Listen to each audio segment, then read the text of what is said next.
next hidden figure, she's small, but I won't say she's hidden because she tells you what she's thinking, when she's thinking it, and why she's thinking it. And will tell you she don't care if you disagree that she's thinking it because it is what it is. And I truly respect that about her. She's a graduate of the University of Phoenix with her master's in organization, which is why she's always on me about organizing things, and I appreciate that. But I had the pleasure of meeting her through another friend, and the three of us together, I wouldn't call us the Three Musketeers, but we definitely, got together, had a whole lot of fun. We did a whole lot of discovery together, and I'm so thankful that I met her through another good friend. And I don't want to make her cry, and I'm going to try not to as well, because that friend is no longer here. But Cheri is an amazing individual, and the students that she has worked with. Today we're going to focus on the students that she worked with that look like me. But when I tell you, if you have Cheri's heart, she will tell you no and do it anyway, because she knows that you want it and how much it means to you. So she told me when I asked her to be one of my hidden figures, she told me no. She told me no, but she still agreed to do it anyway. And that's just who she is. So she doesn't like attention. That was one of the reasons why she told me no, because she doesn't like attention. She doesn't want people fussing over her. And don't you dare touch or try and hug her, because she'll let you know that's not who she is. But Kim does it anyway. So I think she's coming to like it.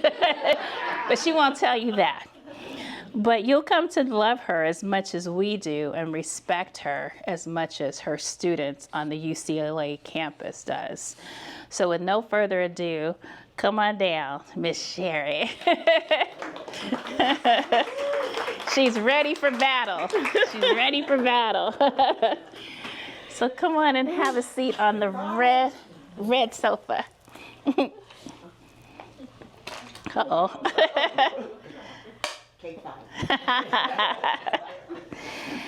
So Cheri, yes, thank ma'am. you for gracing us with your presence. It's hard. I know.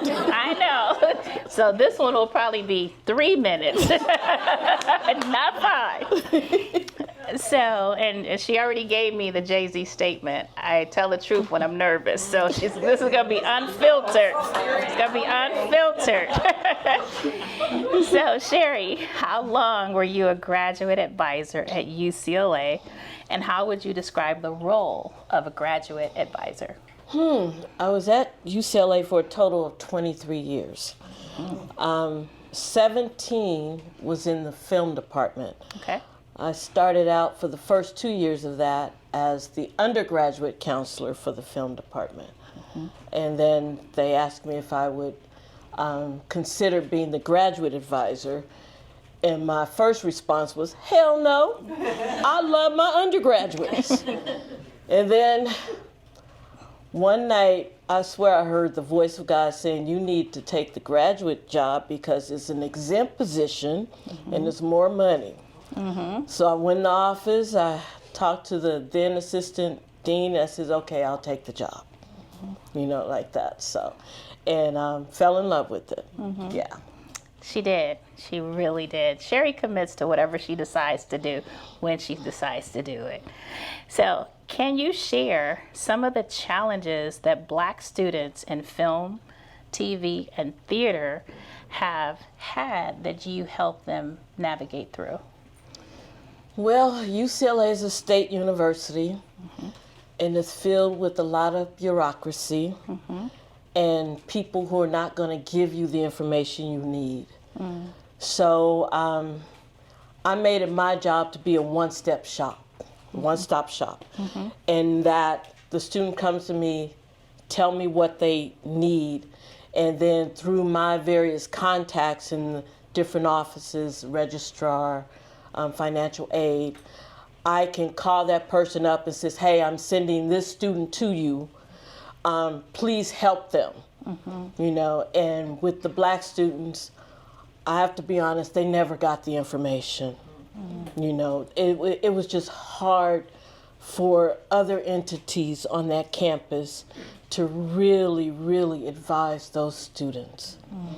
And so with the Black students, and I gave all my students the same service, but with the Black students, I was determined that, first of all, they get the information and they graduate, you know, in what they wanted to do. And it's film. And so I made sure that, okay, this is how we're going to do this, you know, and so I treated them all individually. I listened to them, which is the key to advising. You got to listen to them and just let them talk. And then they open up, and then I never told them what to do, but I would ask them the questions that led them to the answers they needed. You know, so, yeah. Yes. And Cheri, you know, we walked a lot, and during the pandemic, she was on a call with the dean and several others, and the Black students said if it wasn't for Mama Cheri, you know, they affectionately called her Mama Cheri, you know, that they would not know what to do, and they were in tears when they said it. It was during the whole George Floyd thing, and so they had a town hall, and although I was the advisor for the film students, it slowly got around that there was a Black advisor in the film department, and so other students from across campus would come and talk to me, you know, because they were having issues that were not being addressed. And I tried not to overstep their counselor in their home department, but again, it was just a matter of asking them the questions. And I would say, well, go back to your counselor and tell them this is what you need to do. This is what you would like to do. And if they don't help you, come back to me and I'll put you in contact. But during the George Floyd whole uprising and the riots and things that were going, the protesting rather, they had a town hall meeting, and I'm only one of a handful of Black people in the film department. And I just spoke up and says, look, you guys are just talking a bunch of BS here. Because if you really, really was concerned, you would not have filled a key professor position with a white woman to teach African-American film, you know, instead of replacing them with an African-American professor, because the person that held the role had passed away and had been there in a long time. And when I spoke up, and I just like, you know, I was nervous and I told the truth. Yes. So that being said, Cheri, what are some of the accomplishments that your Black students have made in film, theater, and television? It's been amazing to see their names come across the TV screen. One of my students, Justin Hilliard, is the showrunner for Atlanta. And this was a student that was on the wait list. He was waitlisted for screenwriting. And I talked to the people. I said, I think Justin is really, really good. He's passionate. And that's what I look for, to see if they have a passion for what they wanted to do. Because my first thing is like, you know, it's 90% unemployment in that field, right? You know, and if they insist and so I try to push them forward. So Justin is doing Atlanta, and Francesca Sloan, who's from El Salvador, she is the showrunner and creator of Mr. and Mrs. Smith, which is now on Amazon Prime, which is an excellent show with Donald Glover. I have students that are executive producing on Grey's Anatomy, you know, Abbott Elementary, you know, they're directing and writing for that show. And it's just amazing to see them and it took a lot of work. You know, even after they graduated, they would call me or just show up in my office or call me on my, and Stephen Canals, who is the creator of Pose. He wrote the show Pose, the pilot, as a student in the screenwriting program, you know, and he shopped that script around, got 200 no's before it was picked up. But that's what you have to do if you want to be successful in that industry. And I would ask them all kind of questions, and it's like, are you sure you want to do this? You know, I even had parents talk to me and says, you know, can you see it? I'm like, no, they're grown. They're grown and they know what they want to do. Yeah. Yes. Awesome. Can you share a challenge that you had to overcome in your role as a graduate advisor? Well, I was the only Black advisor in that area. So the professors, I had a hard time dealing with some of the professors. At one point, the film department had some of the oldest professors on campus. So they weren't quite ready for a change. And I was asked to head this program, and the person over this program was an older white woman, and she came and met with me and talked to me and sort of interviewed me for this position, and I never heard from her again. You know, so, and then it got back to me that this person was very hard on the Black students in her class, and she basically was trying to tell them they should take another class. And they would come and talk to me. I said, no, you keep your ass right there in that class. You stay right there, and you make her notice you. You know, so yeah, that was one of many. Yes. Being underpaid. But it didn't stop me from doing my job because the students needed me. Right. But you fought for your compensation. I did. I went over the heads of my boss and I says, look, I deserve a raise, a merit increase. And the assistant dean asked the film department manager, well, has her attitude changed? And he told me this. And I had to hold everything inside to keep from crying, and not crying because I'm sad, crying because I'm angry, you know. And I went back to my office and just started crying because the fact that no one has ever said that I had a bad attitude, you know. And that hurt me to my core because I take, you know, as a Black woman in a field that, you know, you're very limited. You watch what you say and to whom you say it to, you know, and you try to maintain a decorum, you know. And now it gets to the point where it's not my responsibility to make you feel comfortable being around me as a Black woman. That's right. You know, so I basically, and that's, after I came to that realization, it was on. It was on. But I got my raise. Yes, she did. She did, yes. So what would you advise Black students entering into the UCLA campus to do while working with their advisors? I tell all my students, the first thing you do, go and introduce yourself to that advisor. Let them know who you are and why you're there. And be respectful. Right.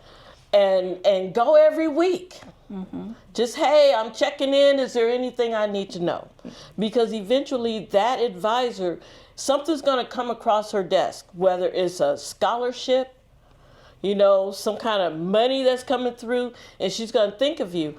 I had a student when I first started UCLA, I was in biomedical engineering, and I had a student would tell me all the time, I need money, I need money. He even changed my screensaver to Justin needs money. So it would scroll across. But he was a very good person, and I really liked him a lot. And something came across, and I said, Justin, I think this is for you. You know, and he applied and got it. So my thing is always go and introduce yourself first. And I tell that to parents whose kids are going in, starting college, tell that child to go introduce themselves to their counselor. Because the counselor's not going to come looking for you. Right. Because they have a lot of students. And you're just going to be one of many. So go and introduce yourself and make that visit every week. Every week. And there were times when I would call a student because something didn't seem right. So I would call them and say, hey, just checking in on you. You know, you haven't come in lately. You know, and then they start talking, tell me what's going on, you know. And I try to help as best I can without invading their privacy and overstepping. Yeah, it's been a rewarding field, for sure. And while we focused on the needs of the Black students, Cheri didn't just stop there.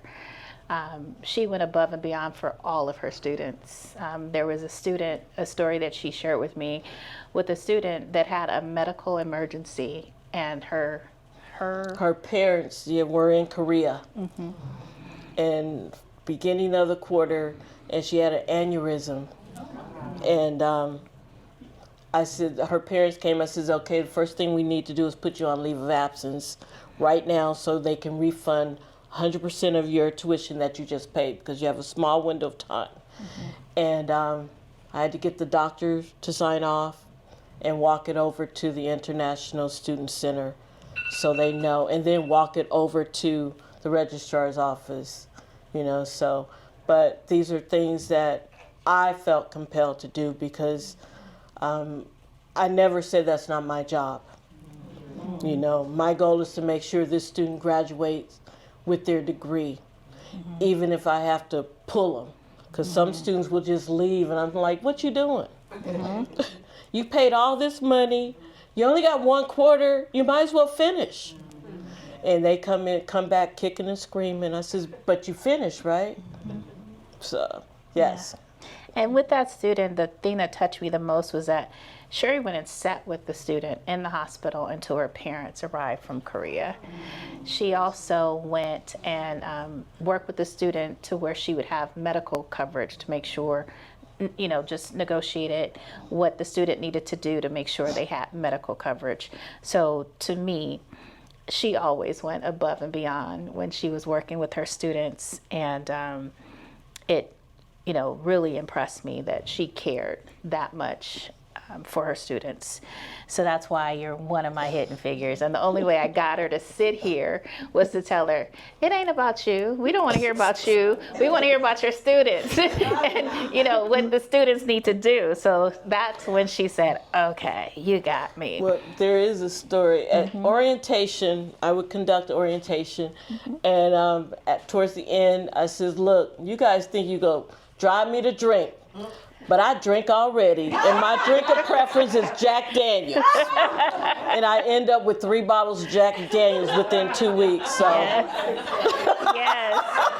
And her students found out that she shopped here, and this guy about 6'7". No, he's 7'5". He's 7'5". Came in. He's like, I need a gift certificate for Miss Cheri. I was like, okay. And I told her, I said, your student just came in here and scared the hell out of me. But he was so nice. He wanted a gift. She said, oh, that's Ben. I was like, okay. Cheri, is there anything else you want to share? It's like I tell my students, if there's something you're really, really passionate about, go for it. Don't let nobody stop you. I had an undergrad that stuttered before he got in, so he went into screenwriting.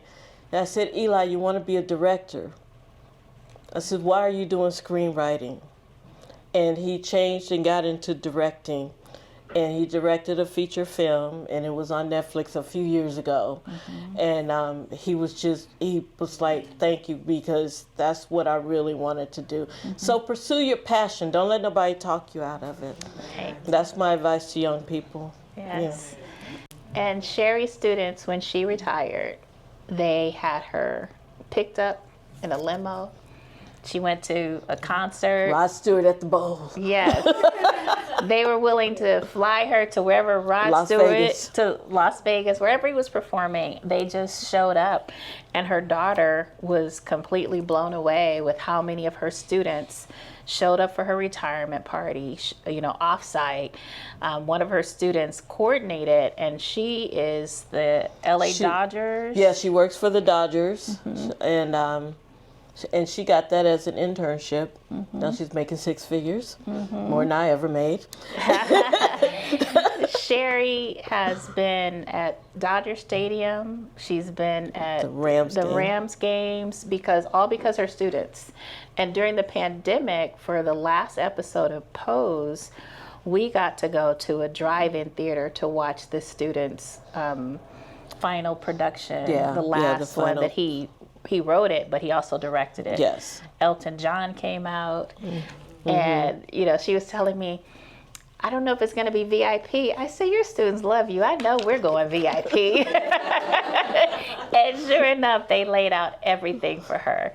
So, Cheri, you truly are a hidden figure. And you've been a blessing to all of the students in the film and television at UCLA. And you've truly been a blessing to me in my business and my goal. Cheri is one of my first VIP clients. No, second. She's one of my first Sunbit client. And when I was transitioning in my business partnerships, I had the VIP program, and I told her, hey, we're going to dissolve our partnership or something, but I'm going to make you whole. Don't worry about it. She was like, I'm not worried. You just need to stay your ass there. I said, that's the plan. She said, okay, don't worry about it because I'm not worried about it. Don't you worry about it. So that's the spirit in which she's operated, not just with her students, but also in friendship. So thank you for being one of our hidden figures. You're welcome. And I know this was painful for you, so we appreciate it. I had two glasses of champagne. She had 2 glasses of champagne. And Sandra was helping me. I said, do not give her another glass. We need her to take the sofa. I said, now you can have a third. Go ahead. Thank you. Thank you. We'll be here for a few more minutes, so Okay. go for it. Thank you for being one of my hidden figures. You're welcome. You're welcome.